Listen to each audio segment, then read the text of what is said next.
आज अपन पढ़ेंगे एक छोटा सा टॉपिक लेकिन काफ़ी इंपॉर्टेंट। हर एग्जाम में राजस्थान की अगर कोई भी एग्जाम देंगे और उसमें अगर कला संस्कृति आ गई तो ये टॉपिक जो वाद्य यंत्र का है इससे 2 नंबर का क्वेश्चन आएगा ही आएगा। तो आ जाओ फटाफट। ये 4 टाइप का होता है। 4 टाइप में सबसे पहले होता है सुशीर वाद्य यंत्र, और दूसरा होता है अपने तत्व वाद्य यंत्र, तीसरा होता है घन, और चौथा होता है ताल। अब इस ताल को अपन लिख सकते हैं अवनद। ये जो ताल है इसका दूसरा नाम है अवनद है। अब सुशीर का क्या मतलब होता है? सुशीर का मतलब ये होता है कि ऐसा वाद्य यंत्र जिसको फूंक मार के अपन बजाते हैं। फूंक का मतलब अपन बांसुरी हो गई या बिगुल हो गए, कोई भी एक एग्जाम्पल ले लो आप जिसमें अपन फूंक मारे और वो बजे, तो इसका हो गया अपना सुशीर वाद्य यंत्र का। दूसरा अपन आते हैं तत् के अंदर। तत् का मतलब होता है किसी चीज का, किसी ऐसी चीज जिसके अपन तार लगे हुए हों। तार का मतलब जैसे अपना एक तारा हो गया, 2 तारा हो गया, 5 तारा हो गया, तो और भी ये ऐसे चलते रहते हैं कि जिनके अंदर तार होंगे वो सारे आएंगे अपने तत् वाद्य यंत्र में। आपको ये क्लियर हो गया होगा। और तीसरा है घन। घन का मतलब होता है धातु।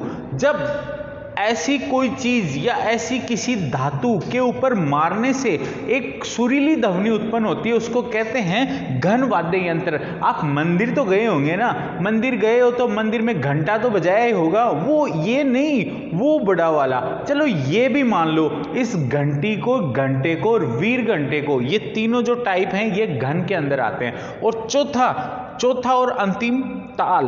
अपना ये ताल रह गया। ताल का मतलब ये हो गया कि जैसे कोई भी चीज है उसका निर्माण चमड़े से हुआ है, उसको चमड़े के ऊपर उसको कूट के बजा के किया जा रहा है, उससे एक सुरीली ध्वनि उत्पन्न हो रही है, उसको अपन कहेंगे अवनद या ताल वाद्य यंत्र। तो आपको ये 4 टाइप हो गए। अब अपन देखते हैं इनके अंदर आते क्या क्या हैं। अब अपन सबसे पहले ये देखते हैं कि सुशीर जो वाद्य यंत्र है उसके अंदर आखिर आता क्या क्या है।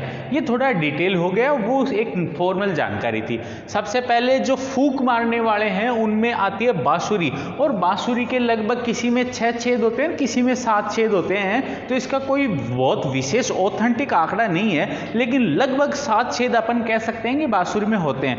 फिर आ गई शहनाई। शहनाई और बांसुरी में कोई बहुत ज्यादा फर्क नहीं है, उसका थोड़ा सा विस्तृत रूप है, वो ही शहनाई है। उसके आगे एक चिलम टाइप की लगा दी जाती है जो कि एक धातु की हो सकती है, वो कोई बहुत बड़ी बात नहीं है।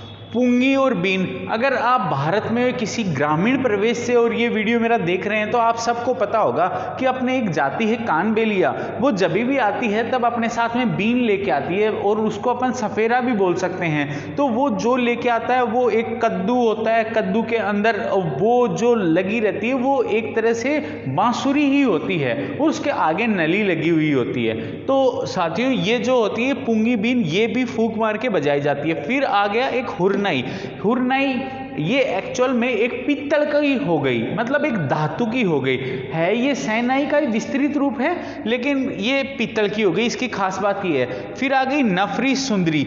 ये दोनों भी बांसुरी का ही रूप है। बांसुरी का उन्नत रूप जो है वो नफरी है। इसको अलग अलग जगह बजाया जाता है तो उस हिसाब से इसके नाम भी अलग अलग हो गए। फिर हो गया अलगोजा। जब 2 बांसुरियों को एक साथ इकट्ठा करके एक जगह बजाया जाता है उसको अलगोजा कहते हैं। बहुत सारे ऐसे कलाकार हैं जो इसको नाक से भी बजाते हैं और मुंह से बजाते हुए तो आपने बहुत सारे देख लिए होंगे। फिर आ गया अपने शंख। शंख ये एक ऐसा चीज है, शंख, जिसको किसी प्रयोजन विशेष के लिए बजाते हैं। यूं नहीं कि घर पे अपन खाली बैठे हैं वो बजा लिया। सुबह शाम पूजा अगरबत्ती आरती में, या कोई किसकी जीवन लीला खत्म हो गई है उसके लिए, या फिर युद्ध के प्रारंभ में ये बजाया जाता है शंख। फिर आ गया ये अपना मोरचंग। ये मोरचंग भी अपना, आप सब लगभग सबके ये सारे यंत्र देखे हुए हैं तो कोई बहुत बड़ी चीज नहीं है, और ये अपने लगभग आप रोजमर्रा की जिंदगी में मोरचंग है वो बजाते हुए देखते हो। इसमें खास बात एक चीज याद रखनी है कि ये सारे हैं ये फूंक मार के बजाने वाले सुशीर वाद्य यंत्र हैं। फिर अपना आ गया मसक। मसक ये वाद्य यंत्र है, इसका क्वेश्चन 3 बार आरपीएससी ने आज तक पूछ लिया है। ये जो भैरू जी के भोपे जिसको बजाते हैं उसको कहते हैं मशक कहते हैं। फिर आ गया अपना बिगुल। आपने कई बार सुना होगा कि बिगुल बज गया मतलब युद्ध प्रारंभ हो गया, बिगुल बज गया मतलब युद्ध समाप्त हो गया। ये बिगुल ये एक ऐसा सुशील वाद्य यंत्र है जिसका उपयोग पहले के जमाने में जब युद्ध प्रारंभ और अंत हुआ करता था, हर रोज उस टाइम ये बिगुल बजाया करते थे। फिर उसके बाद में आ गई पविका। पविका ये एक ऐसा वाद्य यंत्र है जिसके अंदर आपको ये जो अपना सी पोर्ट का जो चार्जर होता है ना, इस टाइप की आपको आकृति ये देखने को मिलेगी और ये सुशील वाद्य यंत्र है, इसको भी फूंक मार के बजाया जाता है। फिर ये अपने आ गई पेली। पेली का कोई विशेष पेली से पहले आ गई बोली। बोली एक्चुअल में इसका जो यूज होता है ना, वो जो अपने कठपुतली नृत्य होता है उसके अंदर कहीं एक पार्ट में जाके ये पेली का उपयोग होता है। फिर अपने आ गया ये पेली। पेली ये जो है ये बांसुरी का ही एक टाइप है और अपने एक दो चीज और रह गई, एक सतारा रह गया। तो ये सतारा भी अपना बांसुरी का जैसा ही है, लेकिन इसमें ये है कि इसमें 4-4 छेद होते हैं। तो अपने को इसके अंदर इतना ही याद रखना है कि ऐसा वाद्य यंत्र जिसको अपन फूंक मार के बजाते हैं सुशील वाद्य यंत्र कहलाता है। और उसके ये एग्जाम्पल इतने सारे आपके सामने हैं और ये वो आरपीएससी के फेवरेट टॉप सेलेक्टेड एग्जाम्पल हैं जिससे आज तक क्वेश्चन पूछे गए हैं। प्लस इनमें ये 2-3 नफरी सुंदरी ये ऐसे हैं जिनके बारे में आज भी सवाल पूछा जा सकता है। फिर अपने नेक्स्ट आ गया घन वाद्य यंत्र। घन वाद्य यंत्र के बारे में मैं आपको फिर से बता दूं, ये जो वाद्य यंत्र हैं ये एक धातु के बने हुए होते हैं और इन पे किसी चीज से मार के इनको बजाया जाता है जिससे एक सुरीली ध्वनि उत्पन्न होती है। उसके कुछ एक एग्जाम्पल मैंने यहाँ लिखे हैं, ये सारे इंपॉर्टेंट हैं, इनमें याद करने की बहुत ज़्यादा चीज़ नहीं है। एक आपके दिमाग में एक इमेज सेट हो जानी चाहिए कि मैं टाली के बारे में पढ़ रहा हूँ, मैं घंटी के बारे में पढ़ रहा हूँ, तो ये इस चीज़ की होगी, बस इतना ही है। इसमें ये टाली होता है, इसको नॉर्मली अपन घंटी ही कहते हैं। फिर एक टनकोरा होता है, ये एक ऐसी गोलाकार आकृति होती है जिसको अपन बजाते हैं। ये जो घंटी है, जो अपन नॉर्मली जो छोटी घंटी रहती है उसको घंटी कहते हैं और उसका जो बड़ा रूप है उसको घंटा कहते हैं। और वीर घंटा वो होता है जिसको दोनों हाथ से उठा के बजाया जाता है, जो कि मतलब इतना बड़ा भी हो सकता है। ये कांसा और पीतल का एक मिक्सचर बना होता है। फिर उसके बाद आता है टोकरा।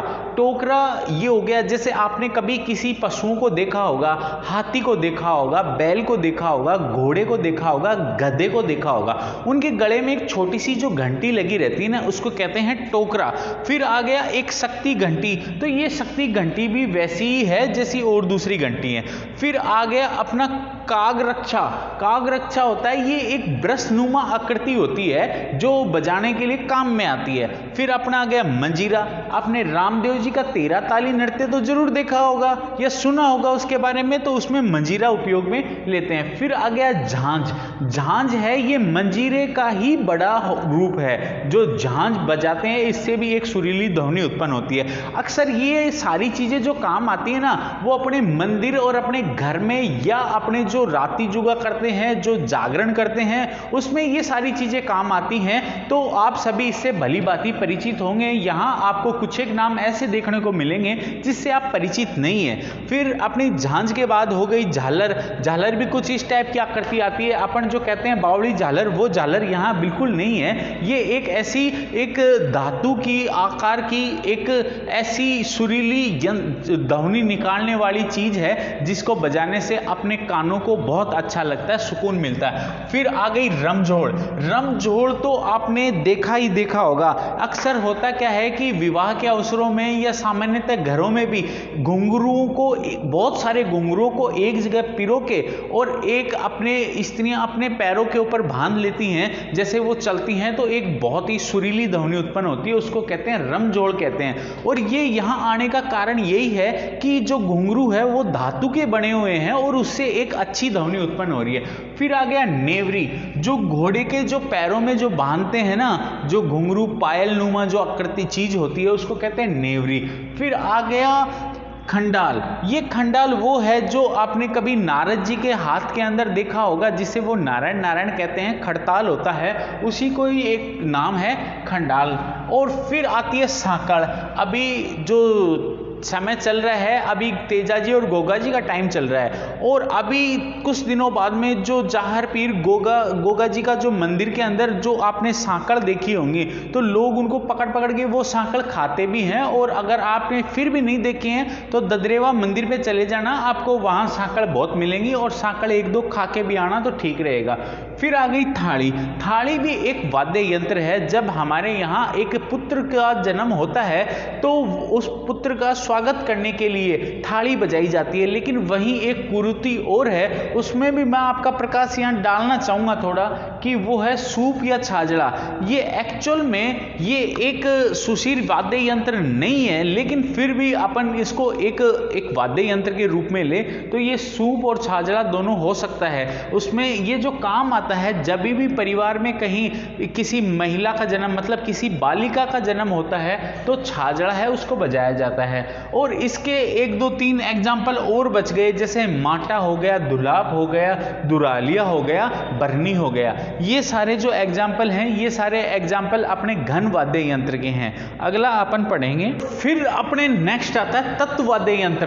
तत्व का मतलब जिसमें तार होगा। आप यहाँ पे देख लो, ये सारे नाम लिखे हुए हैं, इनमें बहुत ज्यादा कोई खास बात नहीं है, बस अपना एक माइंड सेट होना चाहिए कि हाँ ये चीजें मैंने पढ़ी हुई हैं। तो आओ ये फिल्म देख लेते हैं। एक तारा का मतलब ऐसा है कि ये ऐसी कोई आकृति है जिसमें सिर्फ एक ही तार है, और दो तारा का मतलब यहाँ दो तार हो गया। चिंकारा वैसे तो एक जानवर का नाम है, लेकिन ये चिंकारा वो नहीं है। इस पे थोड़ा आप ध्यान देखना कि चिंकारा का मतलब है ऐसा कोई वाद्य यंत्र जिसपे तीन तार होंगे, उसको चिंकारा कहते हैं। और तंदूरा या चौतारा मतलब ऐसा वाद्य यंत्र जिसपे यहाँ तारों की संख्या है वो 4 होगी। ये वीणा से आप भली भांति परिचित हैं। आप बचपन में हमेशा एक प्रार्थना गाया करते थे, हे शारदे माँ, हे शारदे माँ। तो वो जो शारदे माँ है, देवी सरस्वती, उनका जो वाद्य यंत्र है उसको वीणा कहते हैं। और वीणा के अंदर यहाँ 5 तार हो जाते हैं। फिर आ गया रबाब। रबाब के अंदर आपके 6 तार होते हैं। फिर आपके आ गया जंतर। जंतर में भी 7 से 8 तार होते हैं। और फिर आपके आ गया रावण हत्ता। रावण हत्ते से कौन परिचित नहीं है? हर एक आदमी ऐसा है जो कहीं भी राजस्थानी कल्चर के अंदर घुसा होगा तो रावण हत्ता उसको जरूर नजर आया होगा। तो इसमें कोई खास बात नहीं है, ये तत्वाद्य यंत्र है, ये रावण हत्ता। फिर आ गया अपने सुरिंदा। सुरिंदा के अंदर अपने 16 से लेके 21 तक के तारों की संख्या होती है, उसको कहते हैं सुरिंदा। और फिर आ गया रवाजा। ये रवाजा है, खवाजा नहीं है। तो ये रवाजा, इसके अंदर 21 से अधिक तार होते हैं, 21 प्लस तार होते हैं, उसको कहते हैं रवाजा। फिर अपने नेक्स्ट आ गया सुरमंडल। सुरमंडल के अंदर 21 से लेके 26 तक के तार होते हैं, उसको कहते हैं सुरमंडल कहते हैं। और फिर अपने आ गया भपंग। भपंग ये अपंग नहीं है, यहाँ पे ये है बपंग है, बपंग, बपंग। इसके जो मशहूर वादक हैं ये अपने उस्ताद हैं, जहूर खान जी हैं। इनको काफी ख्याति प्राप्त है इसके अंदर, और उसको कहते हैं बपंग कहते हैं। फिर अपना आ गया दुकाको। ये दुकाको अपने भीलों द्वारा जो है ये बजाया जाता है, और ये दीपावली के अवसर पर बजाया जाता है, इसको कहते हैं दुकाको। फिर अपने आ गया अपंग। अपंग ये है जो तंबूरे की लकड़ी जो होती है उसको काट के जो तत्व वाद्य यंत्र बनाया जाता है उसको कहते हैं अपंग कहते हैं। तो ये अपने सारे आ गए, ये हैं तत्व वाद्य यंत्र जिसके अंदर तार का उपयोग किया जाता है। फिर अपने अगला और अंतिम पार्ट आता है इसका जो वाद्य यंत्र का है, वो है ताल। और ताल को अपन कहते हैं अवनद। और अवनद के अंदर एक चीज आप क्लियर कर लो माइंड के अंदर कि इसके अंदर जो भी होगा वो एक चमड़ा लगा हुआ होगा। वो हो सकता है कि नीचे लकड़ी का हो, आम की लकड़ी का हो, खैर की लकड़ी का हो, या मिट्टी का हो, लेकिन उस चमड़े को की पिटाई होगी और जिससे जो मधुर ध्वनि आएगी वो वाद्य यंत्र हो जाएगा। तो इसमें सबसे पहले आ गई डुगडुगी। जो भोलेनाथ के जो डमरू होता है ना, वो थोड़ा बड़ा होता है, उससे छोटी जो साइज होती है उसको कहते हैं डुगडुगी। और डमरू आपने अभी सावन का महीना गया था, आपने बहुत सारी झलकियां झांकियां देखी होंगी, तो डमरू आपने बिल्कुल देख लिया होगा। ये ढोलक है, अपने घर परिवार कहीं भी कोई भी फंक्शन हो, कुछ भी हो, उसके अंदर जो भी मांगलिक कार्य के अंदर जो आता है उसको ढोलक कहते हैं। और ढोलक का जो छोटा रूप है उसको नगाड़ा कहते हैं। ये खासकर जड़वा वगैरह इनमें आता है। फिर जो आ गया, फिर वो आ गया अपने मृदंग। ये मृदंग भी डमरू का ही छोटा रूप है। और फिर आ गया डेरू। डेरू आजकल अपने जो तेजाजी महाराज के जो भी प्रोग्राम होते हैं उसके अंदर एक छोटा सा डेरू आता है जिसको वो बजाते हैं और उसको काफी पसंद किया जाता है चूरू वगैरह के क्षेत्र में। फिर अपने आ गया ताशा। ये ताशा है, ये मोमडन लोग इसका यूज करते हैं और ये जो खास करके जो ताजिया निकलता है उसके ऊपर मोहर्रम के समय ये ताशा का उपयोग होता है। फिर आ गया अपने डफ और चंग। जो डफ और चंग है इसका उपयोग अपने जो होता है वो अपने होता है होली के अवसर पे, जो शेखावाटी क्षेत्र के अंदर जो अपने रागनी गाई जाती हैं वो डफ पे और चंग पे ही गाई जाती हैं। अब डफ और चंग ये तो हो गई छोटे, और इससे जो बड़ा और इसका जो विस्तृत रूप है वो हो गया अपने घेरा। फिर इसके दो तीन चीज और हैं, एक ये नगाड़ा हो ही गया अपना, और घेरा ये है डफ से बड़ा रूप हो गया। फिर इसके अंदर एक मोठे है, एक खंजरी है और एक ढाक है। ये तीनों भी कोई विशेष चीज नहीं होती हैं। एक्चुअल में इनका जो बेस होता है वो एक ढोलक का बेस होता है, मतलब एक सिंगल वाला ढोलक। और ये मोठे जो होता है ये एक छोटे टाइप का जो है ढोलक होता है।